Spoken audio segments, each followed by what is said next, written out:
it really bothers me when you just consistently hear over and over and over again, like, well, it's in my heart. It doesn't really matter. I don't really have to go to church. I study my Bible at home, or you don't really have to get baptized. If you choose so, it's nice. It's a good thing to do. But I mean, just this whole concept of like, it's in my heart, so it's real kind of thing. Like, that's not true discipleship. That is not what Christ was calling people to do, because most of all, that doesn't really transform who you are.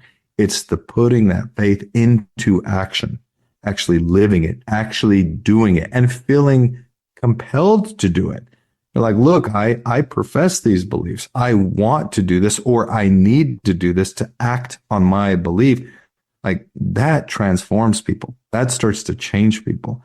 And when people consistently, rationalize and justify, like, I don't need to do any of that stuff, I already have that faith in my heart, man, I just feel like they're totally being led by flax and cord, as Nephi would say. Like, they're deceiving themselves. And that's sad. It's just very, very sad to me. That's philosophies of men mingled with scripture.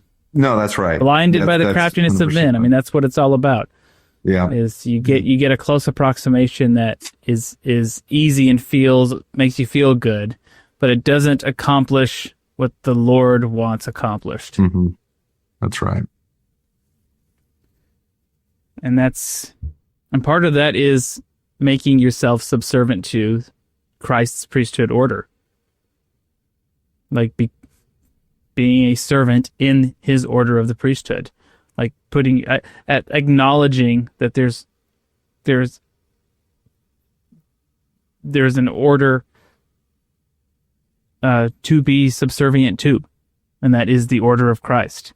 And that's what I got a slide here. I've sent forth the fullness of my gospel by the hand of my servant Joseph, and in weakness I have blessed him, and I have given unto him the keys of the mystery of those things which have been sealed, even things which were from the foundation of the world, and the things which shall come from this time until the time of my coming, if he abide in me. And if not, I will plant another in his stead.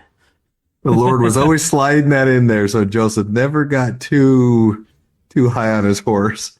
He was always like, I'll get somebody else if I need to. The point is, though, a lot of these people coming in were smarter than Joseph. They were more learned than Joseph.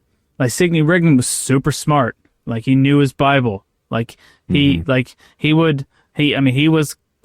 key. Like he was key in a lot of the early like dissertations in doctrine and lectures on faith and translation of the Bible and all this stuff. Like, he's a smart dude, okay? And the Lord called him to serve under a farm boy. Like, there's there's a lesson here to be humble, and it's something that he had to learn. Like, that was one of his tests, and that's a lesson for us. Like, we have to go through this in our wards, or it's like we get bishops or we get, presidents that we have to work under. And sometimes we may have personality clashes, or we may, this or that. But like, part of the lesson, part of what we get out of the priesthood order, Christ's structure of the church, is the opportunity to develop that humility. Hit that like button, leave us a comment, subscribe to the channel. We really appreciate it. They may seem like little things, but liking, commenting, it helps the algorithm push our content out to more people. So it's our small way of sharing the gospel in a social media age.